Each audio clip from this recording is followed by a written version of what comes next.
오늘은 펀드 스트레스의 톰리가 블룸버그 오드랏에 나와서 한 얘기 먼저 전해드리겠습니다. 지금 일단 톰리가 예사롭게 들리지 않는 것은 일단 우리가 월가의 사람을 평가할 때 지금 맞추고 있느냐, 못 맞추고 있냐 이게 먼저 기준이 돼야 되지 않겠습니까?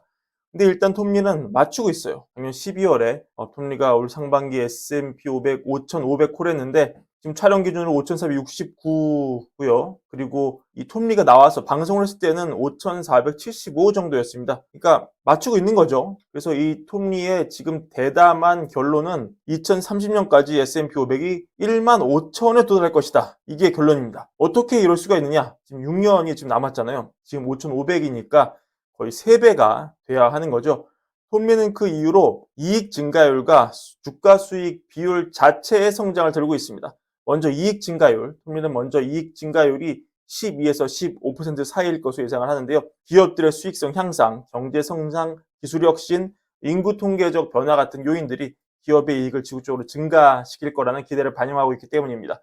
예를 들어서 기술 혁신은 생산성을 높이고 비용을 절감할 수 있고 또 이익 마진의 확대로 이어질 수 있겠죠. 또 인구 통계적 변화, 예를 들어서 밀레니얼 시대의 소비 증가는 기업 수익에 긍정적인 영향을 미칠 수 있습니다. 여기에 S&P 500에 부여하는 퍼 자체를 계속 올려야 하는 입장인데요. 톱니는 이 퍼가 연간 5% 정도 성장할 수 있다고 예상합니다.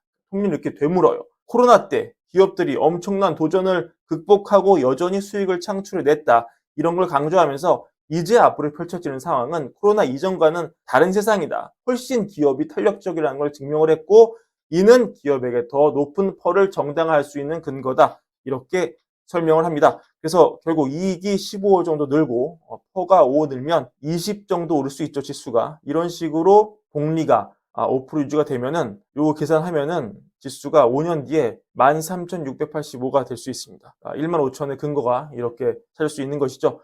그래서 이 그래프를 보시면 이 역사적으로 이 임의의 분기에서 주가가 500% 올랐을 때 주가는 빠르게 강세장을 반납하고 이렇게 약세장으로 돌아온 적이 있는데 지금 위치는 톱니가 봤을 때 상승장의 중간 정도에도 못 미치는 상황이고 적어도 지금 거품을 얘기하려면 지수가 거의 19,000은 가야 되는 상황이다. 이렇게 톱니는 얘기하고 있습니다. 그리고 톱니가 그 초년만 시절에 그 무선 담당 리서치 애널이었대요. 네, 그때 경험을 바탕으로 현재 AI 열풍을 분석을 하고 있는데 시장이 새로운 이 기술이 나왔을 때 그 잠재력을 과소평가하는 그런 경향이 있다고 합니다. 톱니의 경험에 따르자면 과거 휴대폰 처음 나왔을 때도 이게 고소득층이 사용하는 특별한 물건 정도로 보고 당시 애널리스트들이 일반 대중에게 널리 보급되지 않을 거라고 예측을 많이 했는데 실제 톱니가 봤을 때 유럽의 이 청소년들 사이에서 이게 빠르게 보급되기 시작하는 것을 보고 톱니는 이 점에 주목해서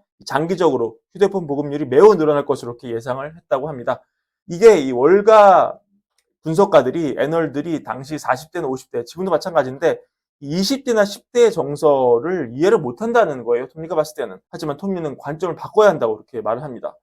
지금 AI 열풍도 마찬가지로 잠재적으로 과소평가되고 있다고 톱니는 보고 있는데요. 많은 사람들이 AI 쓰임새를 제한적으로 보지만 이는 글로벌 전역에서 불어닥친 노동력 부족을 해결하는 데 AI가 쓰일 것이고 그래서 톱니가 봤을 때 글로벌 노동력 부족 문제는 2015년부터 시작해서 2035년까지 계속될 것으로 예상이 되고 톱니 추산에 따르면은 전 세계 노동력 부족 규모가 4천만 명이고 이거가 3조 달러 정도 되는데 전 세계적으로 이 노동의 부족을 다 기술 투자로 메꾼다는 입장이에요. 이 과정에서 80% 정도가 하드웨어 혹은 실리콘 이렇게 가는데 그러면 이 중에 상당수는 엔비디아 같은 쪽으로 갈 거고 그러면 지금 엔비디아 매출이 1분기 260억 달러 났으니까 1년에 1,000억 달러 쳐도 이게 뭐 8천억 달러, 1조 달러 이거 못 가겠느냐? 이렇게 톱니는 보고 있습니다.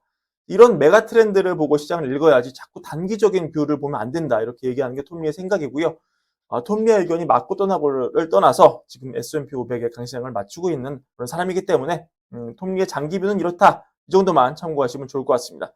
금리 얘기 좀 해보겠습니다. 사실 연준에서 가장 매파적인 사람을 한 명 꼽자면 카시카리로 불릴 수 있겠죠. 하지만 카시카리 총재도 이번에 올해 한 번은 내리는 게 맞다고 본다 이렇게 보는데 보우만 이사가 오늘 나와가지고 올해 미국 금리가 없을 것 같다 이렇게 얘기를 했습니다. 런던에서 연설을 했는데 미국 인플레가 여전히 높은 수준으로 상방 위험이 아직까지 있다. 작년에 인플레를 낮추는 주요 요인이었던 공급망 개선과 임대 효과가 올해는 더 안 나올 것 같고 재정부양책도 인플레를 부추길 수 있고 이민자의 주택 수요도 인플레 부추길 위험이 있는 부분이다. 이렇게 말을 하면서 그래서 데이터는 더 봐야겠지만 올해 금리는 없을 것 같고 내년으로 일정을 미뤄야 될 것 같다. 이렇게 주장을 했습니다. 논거가 같지는 않지만 이 칼라일 창업자인 루벤스타인 역시 적어도 11월 전까지는 금리 내리지 않을 것이다. 대선이 있기 때문이다. 그 전에 내린다면은 너무 큰 정치적 혼란을 야기할 것 같고 특히 트럼프 전 대통령으로부터 강한 비판에 직면할 거라는 연준이 잘 알고 있기 때문에 아마도 쉽지 않을 것이다 이렇게 분석을 했고요. 근데 옐런 재무장관도 이런 얘기했어요. 우리 지금 CPI에서 마지막 고비가 사실 주거비잖아요. 그리고 주거비는 여러 가지 이유로 후행하고 있는 그런 지표라고 많은 사람들이 동의를 하고 있는데 옐런 장관이 또 주거비 얘기를 했습니다. 주제만 보자면 미국이 침체에 빠질 이유가 없고 연준이 보는 것보다 더 빨리 물가가 2% 내려갈 것이다. 왜냐? 주거비 냉각이 곧 닥칠 것이기 때문이다. 아파트 임대료가 안정될 조짐이 지금 여러 곳에서 나타나고 있고 이런 얘기인데 이 얘기는 아는 분 아시겠지만 이 블랙스톤의 슈워츠만 회장도 정확히 같은 얘기를 하지 않았습니까? 블랙스톤이 미국에서 가장 큰 아파트 임대 사업자인데 블랙스톤 데이터를 내가 보니 이미 주거비는 잡혀 있고 이게 연초 다보스 포럼 때 한 얘기였어요. 근데 제가 얼마 전에 우리 윤은섭 특파원과 함께 인터뷰를 가서 똑같은 질문을 물었을 때 그때와 상황이 달라진 게 없다는 취지로 말을 했거든요. 여전히 같은 입장인 것이죠. 블랙스톤 슈워츠만 회장이 보기에 주거비는 잡혀 있고 CPI상 보는 주거비는 후행하고 그래서 왜곡이 없는 CPI, 주거비가 잘 발라져 있는 CPI는 0에서 2% 사이다 이미 이런 얘기인데 재미있는 거는 옐런은 바이든의 당선을 위해 뛰는 사람이고 슈워츠만 트럼프 지지선을 한 사람이죠. 이 바이든 지지자와 트럼프 지지자 둘 다 주거비의 왜곡을 강하게 주장하고 있는 모양새가 좀 흥미롭게 느껴집니다. 근데 모르겠어요. 사담인데 저 역시 이 브랜베어에서 주거비의 이론 동영상을 만들어가지고 또 올려드린 바 있고 주거비가 분명히 이 간주 임대료라는 놈 때문에 이 왜곡이 있는 거는 맞는 것 같아요. 근데 제가 오늘 이 점심을 뉴욕 영사관 분과 먹고 왔는데 이분이 뉴욕에서 렌트하는 집 재계약이 임박한 상황인데 구체적인 숫자를 말씀드릴 수는 없지만 가격을 굉장히 많이 올렸다는 거예요. 제가 듣고 깜짝 놀랐습니다. 물론 여기가 맨해튼 굉장히 좋은 곳에 있는 그런 렌트긴 한데 그래도 이렇게 렌트의 실제 금액이 확 올라가는 그런 사례를 접한 면은 물론 이게 주거비가 지역마다 좀 다르죠. 실제 뉴저지에 있는 아파트 같은 경우에 우리 PD가 사는 아파트는 주거비 렌트비가 좀 내려가는 상황입니다. 근데 이 통계 수치를 보면은 중위값인데 전년 대비로 내려갔는데 이 월 기준으로는 또 다시 오르고 있거든요. 좀 찜찜합니다. 그래서 저도 잘 모르겠어요. 그리고 캐나다 CPI가 최근 나왔는데 이게 예상 대비 훌 올라갔습니다. 전년 대비 2.9% 올라서 CPI가 4월 2.7에서 5월 2.6으로 내려갈 거라는 시장 기대가 완전히 무너졌습니다. 결국 캐나다 7월 금리 인하할 거란 기대도 상당히 축소가 됐습니다. 이 캐나다는 미국과 긴밀하게 연결된 나라이기 때문에 스위스, 스웨덴 이런 데보다 미국의 물가를 간접적으로 알 수 있는 굉장히 중요한 근거가 될 수 있거든요. 그러니까 물가 싸움이 아직 끝나지 않았다는 얘기죠. 이런 상황, 더 지켜봐야 하는 상황이라는 점을 이번 캐나다 CPI가 또 보여주는 것 같습니다. 자, 오늘 준비한 브랜베어 영상은 여기까지고요. 올걸 구독과 좋아요, 사랑도 함께 부탁드립니다. 감사합니다.